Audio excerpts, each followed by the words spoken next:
What's up everyone, Lion Roar here, and we have some brand new costumes for a couple legendary heroes in the Springvale event, so of course I'm going to cover those and give them some grades.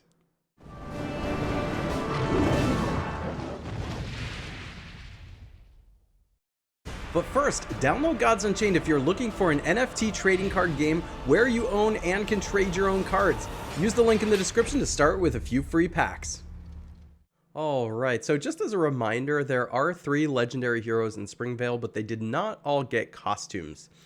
Just Killhair and Master Lepus. There is another legendary hero named Cerusli who does not yet have a costume, but is one that you may end up pulling as well. But let's go ahead and cover the costumes. First up, we have Killhair, and this is a powerful hero. We know this one's good. We see Killhair a lot placed at tank in wars that have purple tanks. She's really not built to be a tank, but she serves the purpose well in wars because she goes off pretty quickly and deals a lot of damage. So, you know, just looking at the base costume, also being a fighter, one of the best classes, dealing all that damage and then possibly reviving to do it more. If Killhair goes off twice, she oftentimes will just kind of end the game on her own. The downside, of course, has been that she gives the defense negative 20% defense for 3 turns. But I think the thing has been when you face off against Killhair that oftentimes she's dealing so much damage that the defense down didn't matter as much. Just if she's killing the opposing team quickly, then it doesn't matter. So let's see how that compares to this costume. The costume is a druid class, so that's worse. Take note of that because going from fighter to druid, not as good. But it does possibly mean that it'll create some minions, so you know, perhaps the heroes will stick around more. Of course, you know, there's the Springvale family bonus there, which is a plus 10% or 20% to attack. So if you can get Killhair and one of the other legendary heroes, or even epic if you're going to pair those together, you'll get that bonus. And then of course the costume bonus here as well, with a 3% increase to attack, 3% to defense, 6% to health, and 1% to mana. So regardless of which side of the costume or regular hero you decide to use, it behooves you to level up the costume part of it. First of all, because it gives you choices for how you want to use it, but secondly, it's going to get the costume bonus whether it's on the regular side or the costume side. All right, we got 742 attack, which is really good. That compares to 763 before, but that has also gone down in potency, I guess you could say. And then a 793 defense, which is really, really good, and 1486 HP, which I think, you know, based on the stats that I'm seeing here, Killhair's longevity with the costume has been bumped up. So she's actually a tougher hero now. It actually makes her maybe a little more of a better traditional tank in that sense because she's a little tougher and tankier.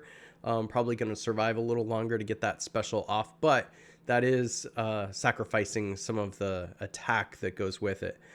This costume Killhair deals 330% damage to all enemies, which compares to 300 before. So she is dealing a higher percent damage. So really that's offset by the attack stat going down. What you're going to see with this is she's probably going to deal about the same amount of damage overall. But the tile damage is going to be a little lower if you're going to try and use her on offense. All allies except the caster get negative 20% attack for 3 turns. This effect can't be cleansed. All right, so this is where the biggest change is, and you heard me talking about the regular side of this being defense down, but it didn't really seem to matter because Killhair dealt so much damage that oftentimes if she goes off a couple times, that team's just going to win. But I actually don't like this downside. I didn't like the defense down originally as well as a downside. I just thought it was going to be too much, but I was proven wrong when Killhair basically killed so fast it didn't matter. However, this is going to slow the team down a bit. When the team has 20% less attack, they're not going to be able to push through as much damage as previous teams. So really overall for this card, you are sacrificing attack power for longevity. But I don't think it's like that much longevity. I don't think it's amazing longevity. It's just a little bit better longevity.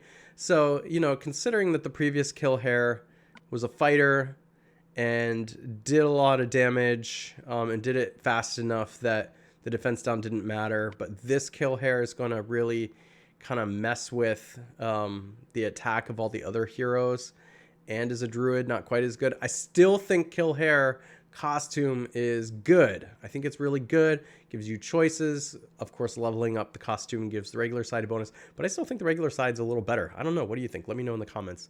So for that reason, if the regular side, I think at this point, I would call an A-, because of how much we see it used. I'd say this is a B+. You know, still very usable in a lot of places. It gives you choices to use it when you think it's going to be better.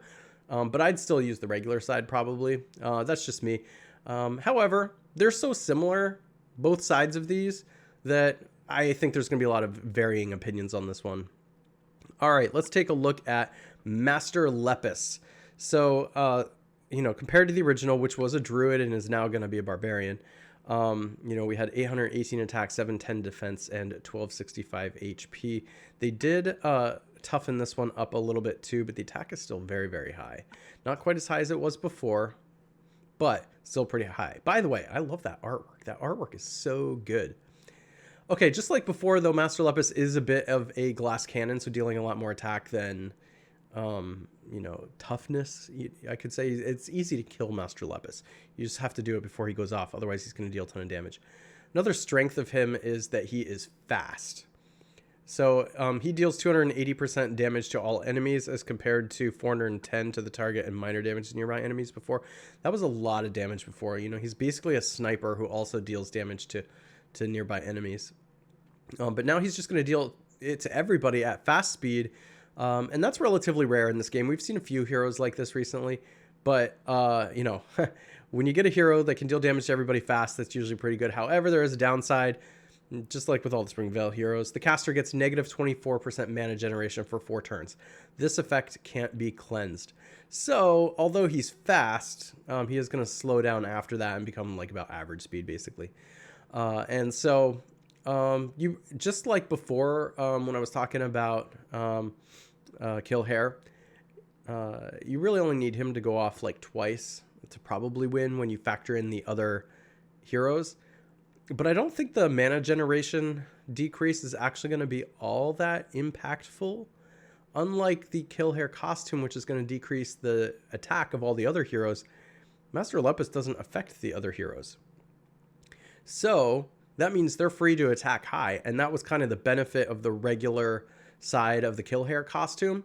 So what we're seeing here is a Master Lepus that at a slightly faster speed for, you know, the first time, is going to deal almost as much damage as Killhair, especially when you consider how high the attack stat is. So I actually think this Master Lepus might be a little better than the regular side. And so if the regular side, I think, was probably an A- as well, because there's other heroes that are better. But I think this one's actually going to be an A, because that's just, you know, it's a very vanilla special. It doesn't do much. It just deals a lot of damage, and it does it pretty quickly. So I think that this is probably going to be an A costume, especially once you level it up and, you know, give it the emblems and things like that. So yeah, and I think on defense, you have freedom to put him in the flank or the wing, whatever you think is going to be best.